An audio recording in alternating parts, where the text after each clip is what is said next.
നമസ്കാരം. മലയാളത്തിലെ ഏറ്റവും പ്രശസ്തവും പരിചിതനുമായ ഒരു എഴുത്തുകാരനാണ് വൈക്കം മുഹമ്മദ് ബഷീർ അഥവാ ബേപ്പൂർ സുൽത്താൻ. അദ്ദേഹം 1908 വൈക്കത്ത് ജനിച്ചു.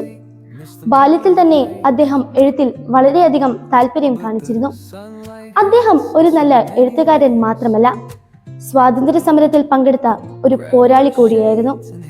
ബഷീർ കഥകൾക്ക് എപ്പോഴും നമ്മെ ചിരിപ്പിക്കാനും ചിലപ്പോൾ കരയിപ്പിക്കാനും സാധിച്ചിട്ടുണ്ട്.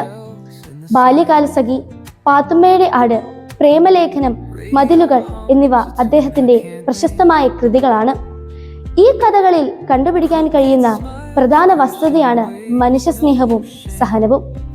അദ്ദേഹം വളരെ ലളിതമായ ഭാഷയാണ് ഇവയെല്ലാം എഴുതുവാൻ ഉപയോഗിക്കുന്നത്.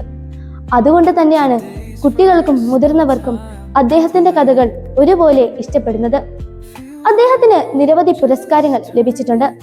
1982 ഇന്ത്യ സർക്കാർ നൽകിയ പത്മശ്രീ, കേരള സാഹിത്യ അക്കാദമി അവാർഡ്, സാഹിത്യ അക്കാദമി ഫെലോഷിപ്പ് എന്നിങ്ങനെ നിരവധി. അദ്ദേഹം നമ്മെ 1994 വിട്ടുപോയെങ്കിലും അദ്ദേഹത്തിന്റെ പുസ്തകത്തിലൂടെ അദ്ദേഹം ഇന്നും മലയാളികളുടെ മനസ്സിൽ ഒരു ബേപ്പൂർ സുൽത്താനായി നിലകൊള്ളുന്നു. നന്ദി.